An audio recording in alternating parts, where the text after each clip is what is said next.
Also, when we look at the high frequency indicators of the economy, such as the composite index of economic activity, the purchasing managers index, as well as the business tendency index, they have all signaled accelerated economic activity in recent months.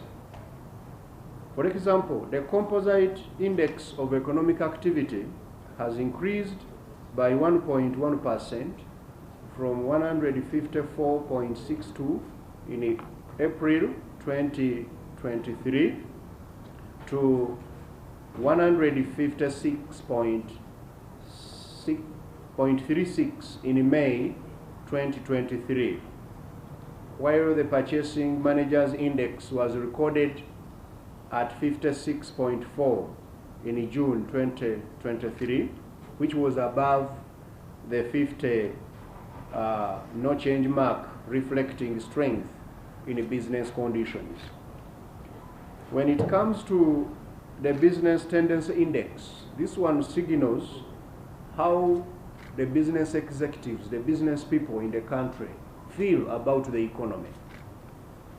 There has been an improvement, a tremendous improvement, because now it is recorded at 61.98 in June from 58.39 in May this year.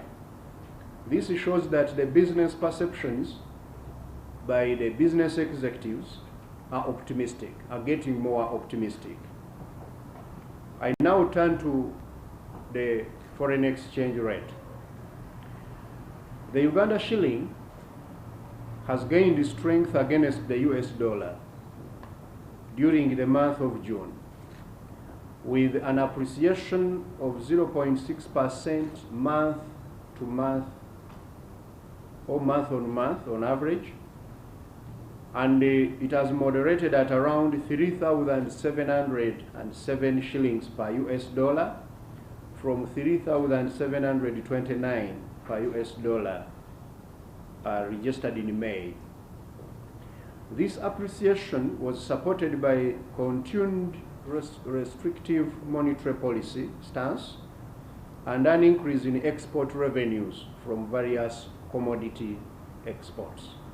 So it is partly our exports, increased exports, which is supporting the strength of our shilling.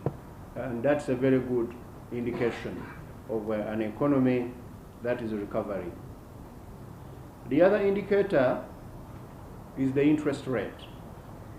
In June 2023, as you are aware, already Bank of Uganda told you, the central bank rate was maintained at 10% so that we can consolidate the gains made in the fight against inflation and restore price stability while supporting economic growth.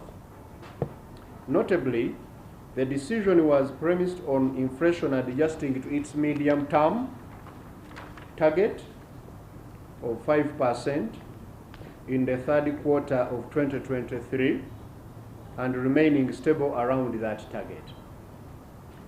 This has enabled us to keep macroeconomic stability. Now I turn to private sector credit.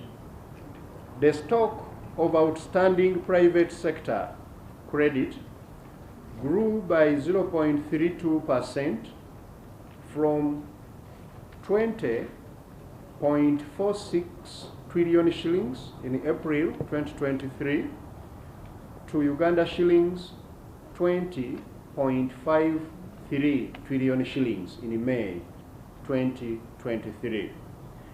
Of the total stock, 14.1 trillion was shilling-dominated credit, while 6.36 trillion shillings was forex-dominated credit or foreign exchange-dominated credit. During the month, we have seen manufacturing, personal and household loans, trade and building, construction and real estate, accounting for the largest share of the credit extended to private sector. That is at 23.8%. So banks are lending more to manufacturers, personal and household, those who want personal loans. For example, these salary loans, trade and building, construction and real estate. Those are the areas the banks have been lending more money. And the numbers are given in their respective capacity. For example, manufacturing has taken 371 billion shillings. Then personal and household loans, they have taken 320.9 billion. And then trade and building, about 247.5 billion shillings. And finally, construction and real estate, about 236.6 billion. For some of us who have been following up this economy closely for years, this is a very good now advancement of private sector credit to the private sector. It's going to those areas which used to get less money, like manufacturing. What about trade sector? The Uganda's merchandise trade deficit with the rest of the world has narrowed from US dollars 293 million in May 2022 to US dollars, I think the other one was May 2022. Let me repeat. Our merchandise trade deficit with the rest of the world has narrowed over the year from $293 million in May 2022 to $282 million in May this year, as there were more receipts from exports compared to the previous year, to put it that way. So in other words, we are now giving out less money to the rest of the world than what we gave them last year. And this is very good for the economy. The value of merchandise exported in May 2023 has increased by 8.7%. That is to $585 million, up from $538 million registered the previous month of April this year. This has been mainly due to high receipts from coffee exports, where the volumes of coffee increased to 453,169, and that is about in May 2023, from about 373,610 bags of coffee the previous month. On the other hand, the merchandise worth $867.89 million was imported in May, an increase of 14.5% from the previous month. This was mainly attributed to increased import volumes for non-oil private sector imports, those private sector imports which are not of oil nature. And these included chemicals and related products, plastic, rubber and related products, base metals and their products, machinery equipment, vehicles and accessories, wood and wood products. You will realize that in this set of items we are importing, many of them are intermediate goods, which are imported by our manufacturers. Now I want to turn to implementation of our fiscal consolidation agenda. In order to continue preserving our debt sustainability, while sustaining the impressive recovery from COVID, which I've already communicated, government will carry on with spending optimization in areas of the economy that have the biggest impact. Government will not spend money it does not have. Instead of borrowing beyond our optimal levels, we shall, whenever necessary, reduce expenditure for activities that do not add to the value of the economy or the well-being of Ugandans. In particular, we shall not borrow at interest cost that is too high, especially in the domestic market. Government will continue to explore new financing initiatives that last financial year enabled us to reduce our financing cost. We are able to save, last year, we were able to save the taxpayers of this country over 1.9 trillion shillings in interest cost. And we intend to continue pursuing innovative financing to save even more.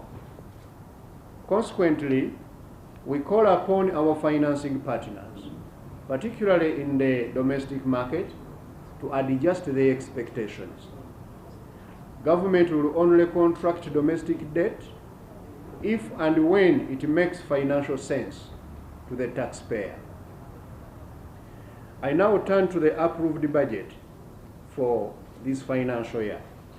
This is just a reminder that the minister communicated to the country that this financial year 2023-24, 52.736 trillion shillings was budgeted for as follows: wage 7.289 trillion, non-wage 11.636 trillion, Government of Uganda development budget 6.108 trillion, external financing development for development purpose 8.248 trillion, debt and treasury operations 18.951 trillion shillings, domestic arrears 215 billion shillings, and local revenue 287.0 billion shillings. So that's the budget which was appropriated for this year. Now, these are the highlights for the first quarter release of this budget. In line with the ministry's commitment to release funds before the 10th day of the first month of the quarter, I issued the quarter one expenditure limits on 6th July 2023 to ensure timely execution of government programs. The expenditure limits for quarter one of this year were derived based on the work plans and procurement plans of the ministries, departments, and agencies, as well as local governments, and the available resources for quarter one.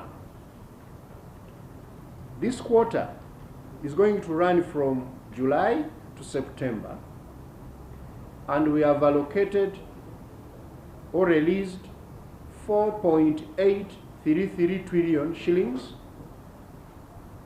representing 16% of the discretionary budget, as follows: wage 1.824 trillion shillings, non-wage 2.698 trillion shillings, Government of Uganda development 198.35 billion, and arrears 111.688 billion. So in total, we released the cash of 4,832 billion and 918 million shillings. The breakdown of this money is as follows. As I've told you, the wage has been fully released as budgeted for the quarter, 1,824 billion shillings, and that constitutes 25% of the wage budget. This includes 50% abroad, so that we can hedge them against loss of poundage. Since they are paying their wages in foreign currency, we wanted to protect them against loss of value of the currency. So we released 50% of their money for wage. The second category is the 169.968 billion shillings, which has been released to cater for payment of pension for our retired civil servants, as well as 147.778 billion, which has been released to cater for gratuity payments within the quarter. Under the education sector, the capitation grants for schools have been fully provided to cater for third term of the school year. 140.241 billion shillings, that is 25% of the approved annual budget, has been provided to the national medical stores for the purchase of essential medicines and drugs. We protect the budget for NMS to ensure that they buy the medicines that Ugandans need in a timely manner. So we have released their quarterly budget fully. 50 billion shillings has been also provided to UNRWA and Ministry of Works to pay certificates for the ongoing projects. 91 billion has been provided to universities in line with the semester requirements, in which Makerere University got 31.181 billion, Chambogo University 17.481 billion, MUBS, Makerere University Business School 8.678 billion, Uganda Management Institute 3.877 billion shillings, Mbarara University 3.908, while Gulu has got 4.146 billion, among others. There are all the public universities received the money, but those were worth mentioning because of the big figures. We have released 44 billion shillings for road maintenance under local governments. That is about 250 million shillings per local government has been released. So those roads in the villages of Uganda should be worked on during the quarter to ensure that we can connect our farming places to the main roads. 111.687 billion shillings has been provided to cater for arrears under institutions, of which 10.446 billion is for salary arrears and 101.24 billion shillings is for pension and gratuity. In conclusion, I would like to emphasize the following. Number one, the Q1 release has been informed by the need to keep expenditures within the available resources, to ensure fiscal discipline, controlled borrowing, and macroeconomic stability. So whoever wanted to ask me why releasing so much and not so much, that is the answer. I can repeat it. This release for Q1 has been informed by the need by government to keep our expenditures within the available resources so that we can ensure fiscal discipline, controlled borrowing, as well as macroeconomic stability. Number 2, all accounting officers are required to ensure that they pay wages, salaries, and pension and gratuity by the 28th of every month, starting with this month of July. Number 3, there should be a display of the payrolls for salaries and monthly pension on government institutions' notice boards every month. It's a requirement. Number 4, accounting officers should prioritize payment of service providers on time and clearance of domestic arrears where we have provided this money to avoid further accumulation of arrears and penalties. Number 5, no recruitment should be done without clearance from the Ministry of Public Service after ascertaining availability of adequate wage from this ministry. This should be for this financial year, as we already communicated in the budget execution circular. This recruitment should be on replacement basis only. And if the wage bill was already available to the ministry, department, or agency, or local government, there they can recruit. I repeat this, please. Recruitment of workers in government this financial year should be only on a replacement basis, or where the wage bill is already available to the MDA or local government, and on confirmation by the Ministry of Public Service and this Ministry of Finance. Number 6, accounting officers are required to ensure that every promotion and redeployment of staff made to a different cost center is backed up by adequate wage provision.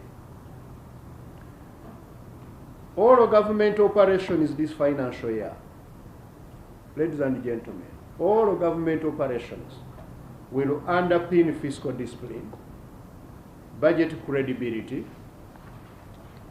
commitment to service delivery, and timely project execution.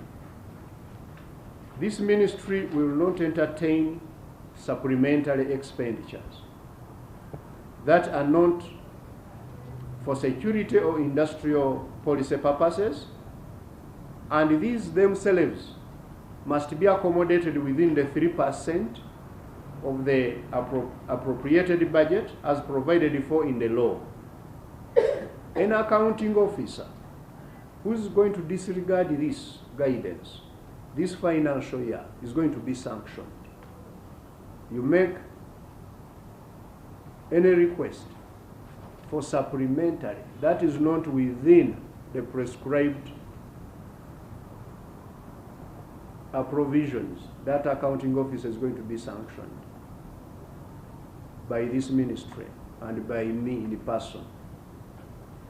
Finally, the Ministry of Finance, Planning and Economic Development remains committed to the timely release of funds, and all stakeholders are requested to take note of the information that is printed in media or put on our website www.budget.finance.go.ug.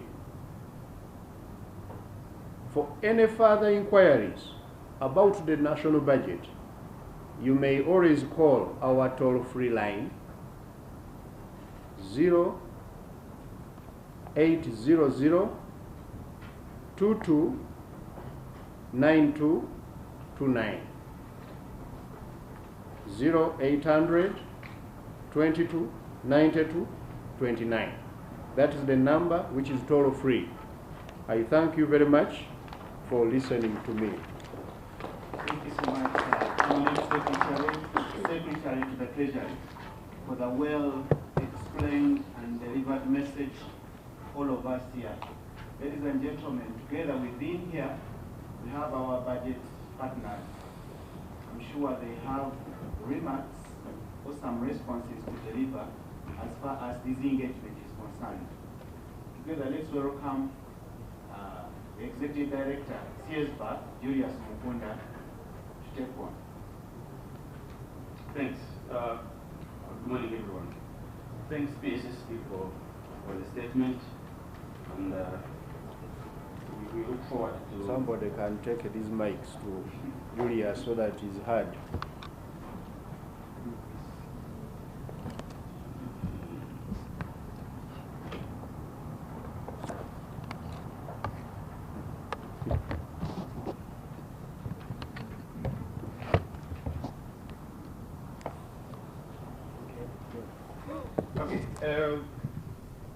First of all, of course, to thank the Minister and the esteemed partners for successful implementation of the National Budget Month activities.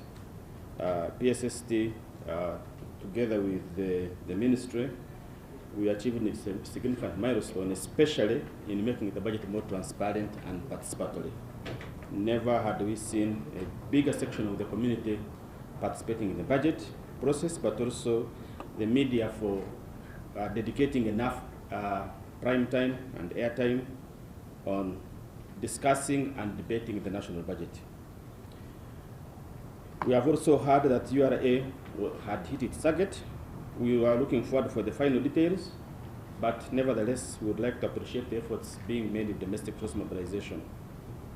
Chair, in your execution circular recently, one of the key issues you raised was that payment in procurement of government goods and services should be done in Ugandan shillings. This is an area for us we had advocated for quite some time, that we need to protect the sanctity and also value our Ugandan shilling, and as such, we appreciate those particular efforts. The economic outlook looks positive. PSST, we thank you for the coordinated efforts, but also that we are able to grow enough food, and we look forward for more production so that we can maintain our inflation down.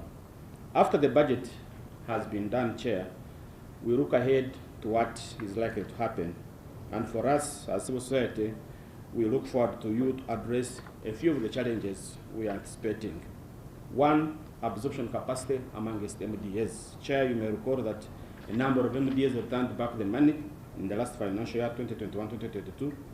In fact, we are told that 13.6 billion was returned to the Treasury by the OPM due to low absorption capacity in the financial 2021-2022. And definitely this affects delivery of services. We also believe that as the accountant general is compiling the accounts, surely money will return back. We would like to know, PSST, the steps you are taking to ensure that this money that we intend to execute this financial year is actually absorbed on time and also on budget. Remembering that we also have our PDM, which we know that has been struggling in absorbing money. The other element, PSST, is the delayed implementation of government projects, and we know this has been a very key challenge in our public investment management. We also want to know, as we start the new financial year, the steps we are taking to address this particular challenge. The accumulation of areas, you talked about it, Chair. We know that there are only two options to stop the accumulation of areas. One is to stop accumulating them itself. But the second one also is to pay them once we incur them. We would like to see you enforcing this fiscal discipline amongst our accounting officers who commit to government, yet they know they don't have money in the budget. Debt sustainability and management is another issue, Chair. You have assured us that our debt levels are sustainable. But PSST, we need to see this assurance more in action, that portray less appetite to spend and also to borrow. And we hope that you will keep our promise to continue borrowing less from the domestic market. Strong anti-corruption measures. Chair, this is an item that actually missed in your execution circular. The practice of misusing government resources continue to hamper service delivery. Allegations now are ranging from, we no longer have ghost workers and teachers, but now you heard in media about ghost districts, health centers, schools, an indication that the magnitude of corruption is actually increasing. And this definitely is going to affect the execution of this budget. Chair, we would like to know if there are any more stringent measures you are going to put in place to ensure that resources are not misused. Lastly, Chair, is dissemination of budget performance reports. This ministry produces very thorough assessment, budget performance reports, but they never see the opportunity and light to be discussed in the public and also to be disseminated. Chair, we look forward for an opportunity where that last year's budget performance reports get an opportunity like this to be discussed, debated, and concluded, so that we can learn on the challenges we faced and also on how we can improve on our next year budget performance. As we conclude, Chair, we want to celebrate the achievements we have done so far but also let us address the challenges that are ahead. We look forward to continue partnering with the ministry to ensure the budget is more transparent and also participatory for good of my country. Thank you. Thank you so much, ED Gilbert. Please allow this time to invite Mr. Musinguzi Gilbert for a comment from Uganda Debt Network to give us a few. Okay. Thank you so much, Mr. PSSD. Uganda Debt Network, of course, is part of the civil society fraternity, and much of it has been mentioned by our colleague, Mr. Julius Mukunda of CSBA. One immediate comment is that we appreciate Ministry of Finance specifically for releasing the money early, because the prevalent excuse that that local governments especially have been giving late releases. This was a previous complaint, but along the way, Ministry has been addressing it, and we highly appreciate. Because of that, they have always been saying we are not able to ban. The ban rate has been low because of late releases. But then they do not have an excuse now. At least having released the money by the 6th of July, it's really early enough for them now to do.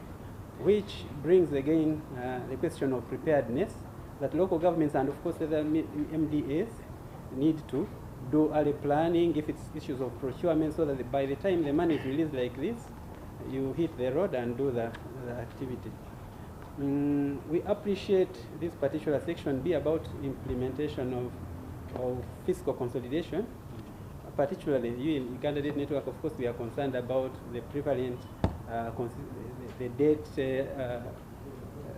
the trend, that kind of debt. So at least if we are still within, and you have highlighted a number of measures that the ministry would like to do to handle. One, talking about limiting expenditure, and you have mentioned that in case any MDA is errant on the issue of, say, for example, supplementary funding request, that you would sanction anyone who would exceed the 3% provision by Public Finance Management Act.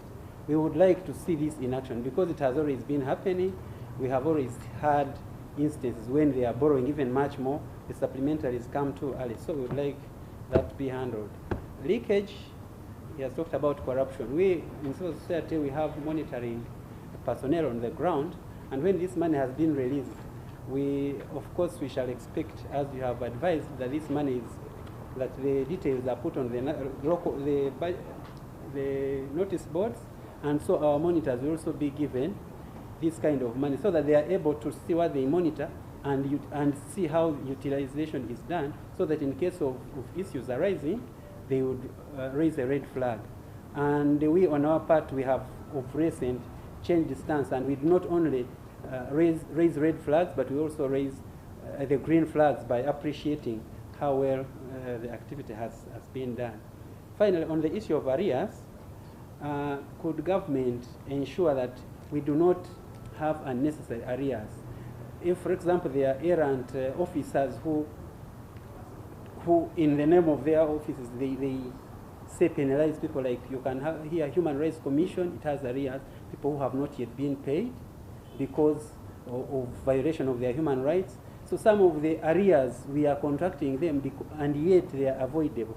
So where avoidable, let government not contract arrears, because it will also a dent on our budget performance. Thank you so much. Thank you so much. With those few remarks, PSST, on your left-hand side, we have the Acting Director, Faith and Cash, Madam Mary, and the commissioners in the directorate are also in the room. Mr. Moses is also here. Still at her right-hand side, we have Director, Acting Director, Economic Affairs, Mr. Moses Agua. Also part joined you in this engagement. Ladies and gentlemen, we thank you so much. Where we came from, PSST, we had a lot of questions. But when he was concluding, he said the ministry is committed. He has simplified this document to the extent that I can see few questions that are coming from the fourth estate. As I'm saying this, I would like to entertain, by the permission of the permanent secretary, 5 questions. Colleagues, when a question is asked, don't ask again to redeem time. We are going to have the microphone where you're standing behind that pole. There's a microphone provided for. You can tell us your name, the media house you're representing, and then you ask your question. Try to be brief. Thank you. My name is Vincent Silico. I work with Radio 1. I'm an representative minister. First one, you hit on the domestic borrowing. And that component was quite controversial in the business community with the competition for the same funds, the government and them. But you say that you want to go for high interest loans, the domestic fund. We would like to know how high is high. And how long is long? Yeah, that's a good one. Two, you talked about the stimuli of the economy and the different aspects of the economy that make up critical, business running, and ease the implementation of the budgets that were put forward. But there's something pressing, that is of the labor tax. This country has a bulk of 1,901 who have been home for now a year. Another 2,000 are expected to join them. They just graduated soon. That places us at around 4,000 or something close to that. You haven't pronounced yourself on this critical anti-trade human resource capital that has been stuck despite the different government or cabinet positions. What's the latest? Are these people yet to be deployed, or you just given up on the concept and left it on the NMS as you pronounce yourself? Finally, I'd like to get the impact of the 250 million shillings for districts infrastructure projects from the 44 billion that you released from the statement here. What's the impact of the 250 million shillings in the infrastructure aspect of the district roads and the impact? You feel it, your view as an economist and yes, that.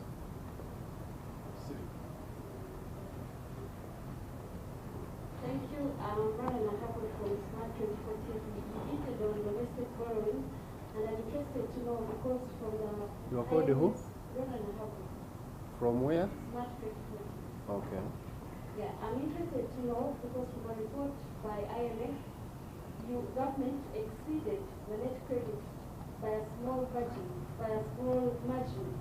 from borrowing. I would like to know how big or how low was this margin and what were the underlying factors for it to exceed.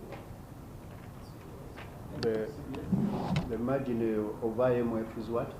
It is not mentioned, but exceeded the borrowing by a small margin. No, The net you need credit. to go and read again that report. They were communicating something else. Yeah, but I will respond. CBS ekibuuzo kiri mu Luganda CBS radio oyogedde mugenda kukendeeza embalirira eziteetaagisa okusaasaanya okutasaanidde nga tetugatta ku bannayuganda okusaasaanya ki kwe mukusazeeko ku mulundi guno nga kubadde kuyitiridde ku mirundi egiyise. Thank you so much. Those are 3 questions so far. We need 2. Maiwa. Yes.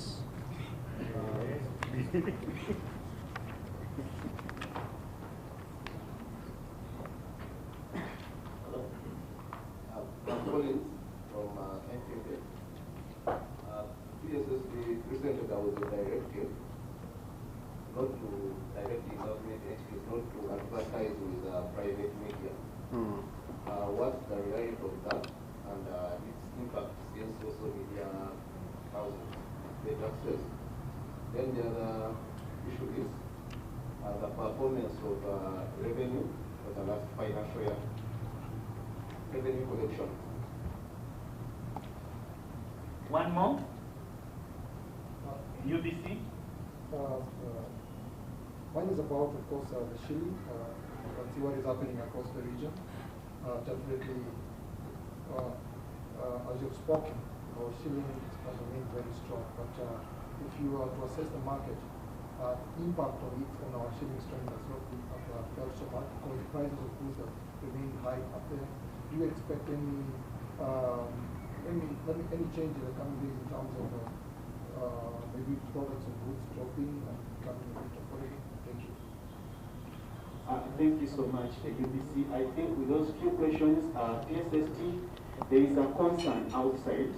Probably even as you're answering those questions, you can attend to it because Ugandans think that the recurrent budget is all for consumption.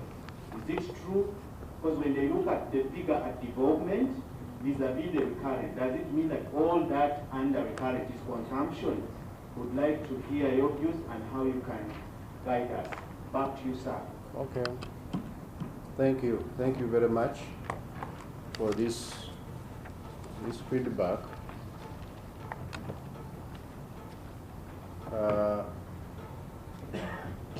I think we can start with this man of CBS, Oluganda Luvemu deal. Agambye nti bintu ki ebyo bye tugenze nga tukendeeza gavumenti byebadde esaasaanyaako omusimbi omunene nga kati tubikendeezezzaako tusobole okuba nga tetunoonya ssente ze tutalina. Ekisooka twabagamba nga tukola bajeti eno nti mu gavumenti tetugenda kugula motoka mpya omwaka guno okuggyako emmotoka ezo ezikwatagana n'obulamu bw'abantu eza ambulance, emmotoka ezo ezikwatagana n'okutransportinga ebirime oba okutambuza abalimisa kuba twagala PDM ekole abo bo twabakkiriza bajja kugulayo ku ntambula ne tugamba nti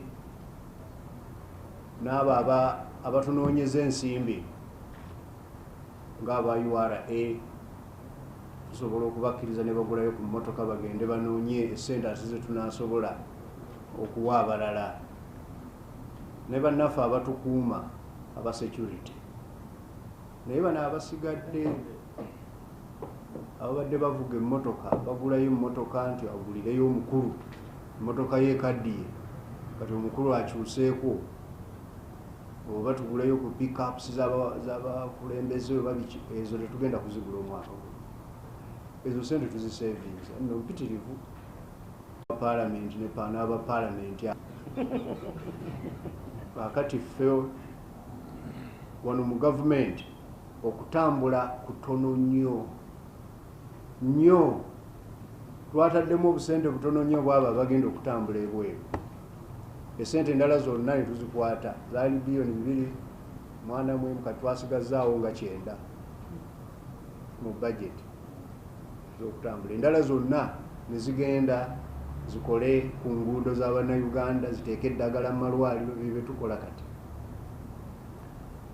Ekirala twakendezezza n'ebitundu 4 ku buli 100 ku bintu bino tubadde tugula mu gavumenti, ng'eno emmeeza kwolaba kwenjogerera, abamu nga bazikyusa kakati twazisaze egundi esente. Computers, abagula entebe, ebyo byonna ebigulibwa bye tuyita retooling mu gavumenti twabisala. N'ebirala ngenda kukolerayo kalisiti bannaye Bannayuganda mumanye sente mmeka ze tuzze nga tujja ku ebyo ebintu bye tubadde tuteekako ensimbi, naye nga bwe tubijjako ensimbi tetusobola kufa, tusobola okubeerawo ne tukendeezaako nzibalage. So kyekyo owa CBS. Now let us get back to normal programming. And Vincent, how high is the interest rates for domestic debt? How high are they? Those which we are going to allow. Of course, last year we carried out an internal analysis of our debt portfolio, and we found that the financing cost of especially our domestic debt was quite high and was getting higher because of the reasons we all know. All over the world, interest rates are increasing because of countries fighting inflation. Even here, our central bank increased the central bank rate from about, I think, 6% to 10%. And whenever the central bank increases this CBR, banks are signaled to increase the interest rates, those lending rates they charge, but also the rate at which they lend to government, which we call the yields or the coupon rates. And when we made an analysis, we found that we were paying nearly 2 trillion in interest cost over and above what we should be paying if we, for example, got other innovative ways of raising money. So my team here, led by the director here of debt, the chief borrower of the country, and all the technical people put the heads together.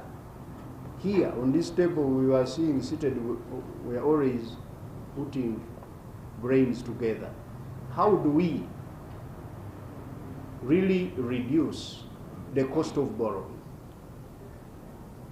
One, on government, and we came up with an innovative way of doing it. We got a currency, a cross-currency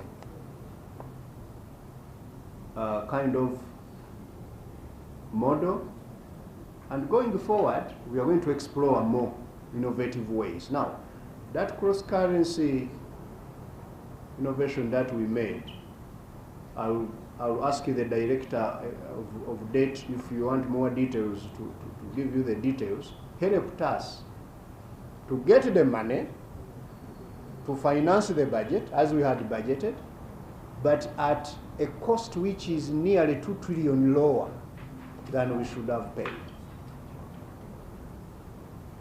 But two, it also helped in leaving more money in the domestic market, because now we borrowed in foreign currency. We borrowed in euros, and then we translated them into shillings.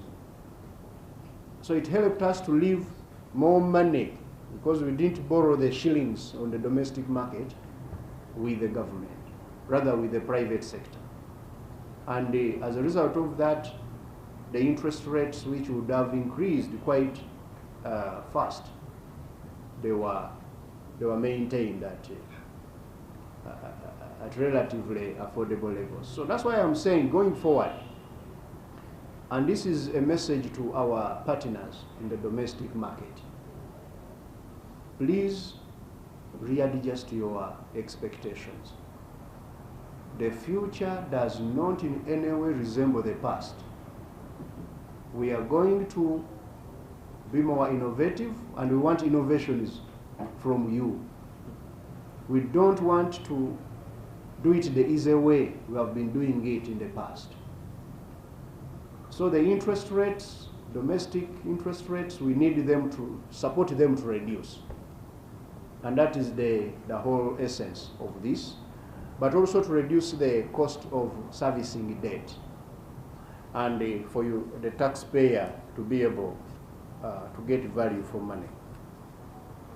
So how high are those interest rates which will not be acceptable? Of course, this is relative to the conditions in the market. You can't state that this is the price. No. But I should say for short-term treasury bills, really they should be within the single digits going forward. They should be in the single digits, because there is no reason whatsoever for us to go for money which is so highly priced. Medical interns, this has been on for some time now. The issue was discussed in cabinet. This ministry was directed, and we paid the arrears through Ministry of Health as the year was ending. And on the issue of those who are coming on board going forward, there was a discussion which was required, because there are a number of issues also pertaining medical interns in terms of the quality, the enforcement of standards, in terms of also the numbers, because they have to be supervised. They have to be supervised by an experienced medical officer, a doctor, and so on. But you will find that in some hospitals, they are interns without supervision, and so on and so forth. So all of those had to be discussed. It's not about money alone, but there are a number of issues. Of course, money always makes the news, but there are a number of issues that government has been discussing. My minister held a meeting with his colleague, the Minister of Health, and asked the PSS and our technical teams, and agreed on a way forward, which we communicated to His Excellency the President, as well as Cabinet, and we are waiting a decision to be taken by our supervisors, and that decision will come. I told the interns, please be patient. This is coming soon in the form of a more lasting solution to this, because we wouldn't want to have an annual reoccurrence of the same challenge, because these numbers are not predictable and they are not put in the budget, and then we have issues. So we want to get a lasting solution to this challenge. But I want to assure you that this Ministry of Finance, Planning and Economic Development and government at large is very much, as my minister told you in the budget speech, aware of the role played by our medical interns, and we are committed to solving this impasse so that they can get back to their normal training. The impact of the 250 million shillings, I think you are coming from a background that this is too little money for a district to maintain roads. My dear, 250 million shillings is a lot of money compared to zero, where these districts were. They had zero, now they have 250 million in Q1. In Q2, they will get another 250 million. In quarter 3, another 250 million, and in quarter 4. So they will have £1 billion shillings at the end of the year, where they had 0 last financial year. Tell me. Do you want me to measure the impact before you've deployed the money? Let me take the money to the districts. And please, the districts, ensure that you deploy this money for the cause it has been budgeted for. I'm sure you will see the impact in the future. We shall compare notes after perhaps a year. Rona, the IMF report. You know, I think you are reading the announcement by IMF when we finalized the 4th review of our extended credit facility program. We have a program with IMF where we agreed with IMF to work on a number of reforms, and they support us to recover from COVID with about $1 billion. That's about 3.7 trillion shillings. And we have been very successful with this program so far. We have successfully gone through 4 reviews by the IMF, where the board has said, Uganda, you are progressing well. And in that communication they make, they usually give us where we are performing well and where they are anticipating risks, and therefore we should work on them. I want to assure you we are fully within the conditionalities that were given to us. These are our reforms. I want to tell you this, though. They are not IMF reforms. These are Ugandan reforms. They were crafted by us.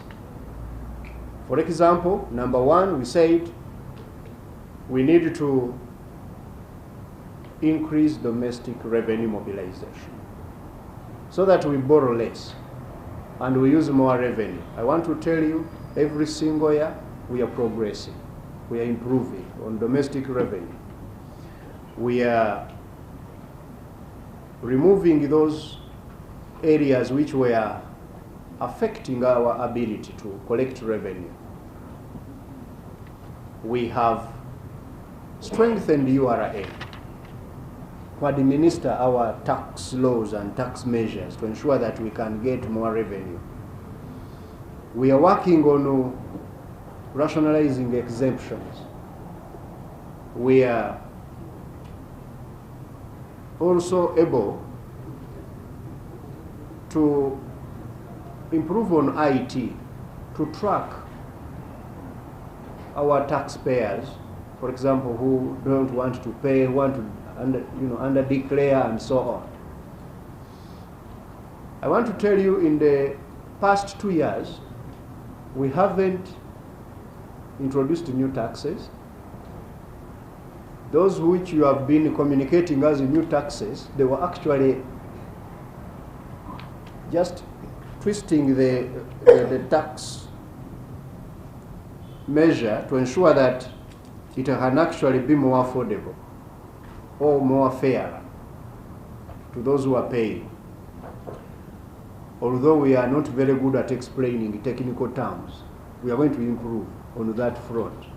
But I want to tell you, for the past 2 years, we haven't been introducing new taxes, but we have collected more revenue than we have ever collected when we were even introducing new taxes. Why? Because we have worked on those various things which were impacting our ability to collect revenue. So I want to assure you that we are fully meeting our obligations, our commitments with the International Monetary Fund. They gave us a green light, and they gave this green light to all our partners that Uganda is a country you should trust your money with, because they are doing well on the reforms and also on the way we manage the economy. There are countries that they don't do that. They give red cards and so on. Mosisi, I finished with CBS. Collins, the directives on advertising with government-owned media. His Excellency the President issued a directive that in government accounting officers should ensure that they advertise with government-owned media as a first priority. And he directed us to communicate this very directive and enforce it to all accounting officers. And I hope accounting officers are listening once again, that they are required to ensure that they communicate, not communicate, they advertise, prioritize advertisement with government-owned media. If you have any reservations, of course, on this, you know Uganda is a very listening country, and we have a head of state who is also very listening. As a media fraternity, please have a conversation with him on that front. You have your leadership, and I've already interacted with them. On revenue performance, I think, explained. I didn't pick clearly your question. If it was asking for how well we performed, we really performed quite well. We thought we were going to struggle to get revenue, but Uganda Revenue Authority managed to collect revenue to the targets that we had given them. I didn't come with the numbers of CAF, but I have my Director of Economic Affairs who will be able to give you the numbers at the end. But for me, once the targets are hit and the budgets are financed, when you go around, you'll find that government people, wherever they are, they received their money and they were able to pay for the services that they provided. By the time we closed the year, 30th June, the town was happy. Even those who were finding me on the way, they said, "Thank you, PSST, we got the money." So that money came from those revenue collectors. And that's why we want to support them more. UBC, prices of goods, they are remaining high. I wanted to tell you one thing, which I used to tell my students in economics classes.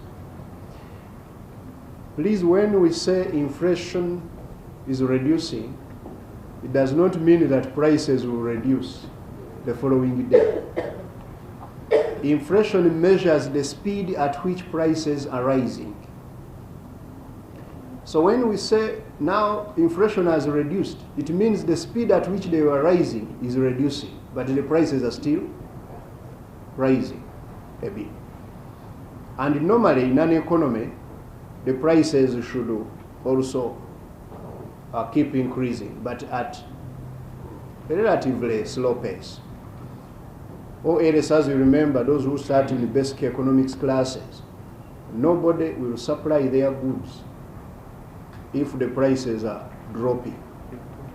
They also supply more when the prices are relatively rising. So in a working economy, you expect prices to be increasing, but not to increase very fast. So inflation measures that speed at which the prices are rising. So when it has reduced, it means that the speed will reduce. Then eventually, you'll find prices now starting to converge back to equilibrium, back to the levels where they were perhaps before. It takes time. It's not as fast as they rise, you know. Prices tend to rise quite fast, like a rocket. They tend to drop like a feather. There's what we call the rocket feather conundrum. It happens in every economy. That's why we don't want inflation in a country, in an economy, because it's not as easy to bring down prices as they rise. But once we get back to our target inflation, then you are going to see also the cost of living converging back to equilibrium, and people could afford their lives. And I can tell you, compared, you say, to December of last year to January, February, when even you guys of media used to come here and we were very angry, very tough. Now we can have a smile, a relative smile. The economy is getting better, and for me the health of the economy is measured not by these numbers alone, but also by the state of our faces. When you look around, Ugandans are relatively getting better, and the economy will get back to the levels where it's supposed to be. Now finally, Shaka, and this question is very important, is the recurrent budget for consumption. You know, there is this political debates which some people have. And I'm not a politician, I am an economist, but sometimes you hear politicians misleading people that, oh, half of the budget is recurrent, you're in trouble. Please, recurrent budget does not necessarily mean that money is being consumed. For example, the money we pay all of the schools to open and take in children and teach them, you call capitation grants. These are recurrent money, recurrent expenditure. The money we pay NMS to buy medicine is recurrent expenditure. The money we pay all of the security organizations to keep you safe, most of it, except very few, is recurrent expenditure. The money we pay our medical workers to keep going to the medical facilities to treat people is recurrent expenditure. The money we pay the extension workers so that they come and they treat your animals is recurrent expenditure. So, ladies and gentlemen, recurrent expenditure, I think we shall have a session where I send out my officers to all media houses and explain to Ugandans in technical terms, in a more nuanced way, sober way, what actually the structure of a budget is. Because there is a lot of misinformation where they tell you now that you have 11 trillion on recurrent, you will find, I will disaggregate it for you. If Shaka, you had actually told me, I should have come with where is the 11 trillion. It's like recently there has been a very big debate. This money we borrow, what is it doing? What's the money we are borrowing? We are borrowing, what is it doing? I asked my team to compile our loans we have got. Where is the money? And I will get a session for that. We call a session here, and we account to Ugandans the money that you borrowed, which we are paying this interest we announce every year. Where is that money? So that you know that those roads you are looking at or you are driving on, as you are saying, this government, as you over-borrowed. That road where you are driving, as you are calling, and even the telephone itself, it wouldn't have gone through, perhaps, if certain infrastructure was not put in place. And these televisions and radios where we sit, they are working on an infrastructure. So we are going to make accountability of all of the loans that we have, where they are, especially the big ticket, those externally funded loans, but also this money which we borrow from the banks and bring to the ministry and send to other ministries. What are we borrowing for? I want to tell you, in Uganda, we borrow for serious things. We borrow only for serious things. We don't borrow to pay wages. No. URA collects enough money to do that. We don't borrow to travel abroad. No. We borrow strictly for value addition, for those areas which are going to add GDP. And we have a full spectrum of people who look at each project. Does it tick all the boxes required? I will get a session. I have here a working document they have given me on some of where these monies are, but I will call you, the media, and we inform the country on where this money is. Thank you very much. Thank you so much, PSST, for eloquently disseminating this important message, as it is going to guide our stakeholders to facilitate accountability and monitoring of government business. At this moment, PSST, I would like also to emphasize the information of our line, where people, they should keep on sending information to interact with the ministry to continue informing us. Thank you. Like you have it there. PSST, we have a cup of tea and a bottle of water. Like you said, the economy. Please have a cup of tea. We don't allow negatory expenditures. We bought tea. Thank you. Members of the fourth estate, we appreciate. Thank you so much. Which phone is this? Always.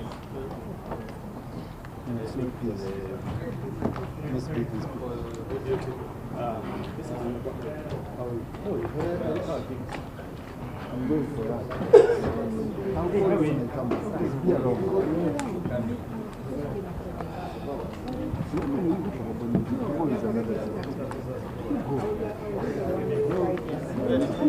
Go.